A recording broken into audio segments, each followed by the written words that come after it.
We're talking about disappointments. All right, let's talk about fights that didn't happen. That after today, I did say I can't be spending any time talking about it. Spence Crawford. That's one. Yeah. Jesus. Go ahead. Let's start with D style.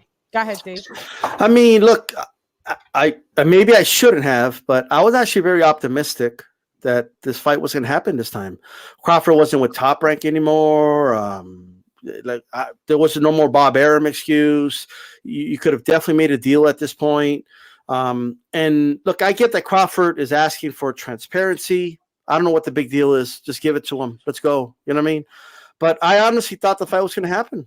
And when Don Rafael said it was all but done, that's a trap word, a phrase. I shouldn't have believed it, but I did. And I was let down. I can't believe that the two best welterweights of this era have not fought each other.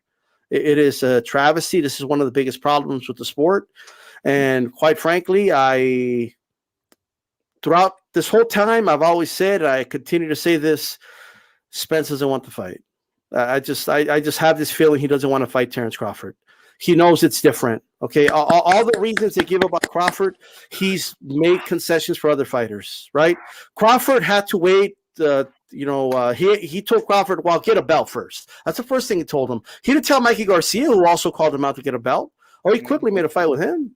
You know what I mean? They didn't have a problem paying Mikey Garcia and conceding to his demands, but when it comes to Crawford, they were being a little more difficult. And I like to analyze energies in people, and his energy towards Crawford, it's just different. I mean, these two guys, stood side by side. Crawford grabbed his belly, called him fat. He just let him do it. You know what I mean? I'm just saying.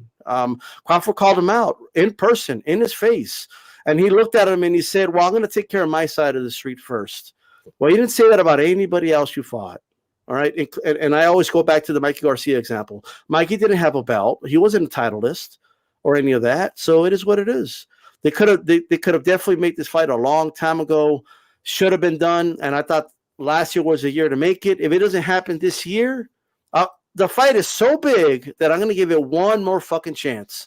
But if it doesn't happen this year, I'm done. I'm done talking about this fight forever or wishing for it. And if they don't fight each other, it's time to give Virgil Ortiz and Boots their title shot. Okay, this division has these young guns just waiting in the wings, and we have boxing fans saying, "Well, they can't beat Spence and Crawford anyway." What the fuck is that to you? Like, okay, we have two young lions. Give them the fucking shot. That's it. And I don't want to hear anybody talk about, Virgil and Boots should fight each other. So the young lions should tear each other apart while the two champions on top don't fight each other and fight guys like Thurman and Avanesian. I don't fucking think so, right? Either fight each other or give those guys their shot, just like that.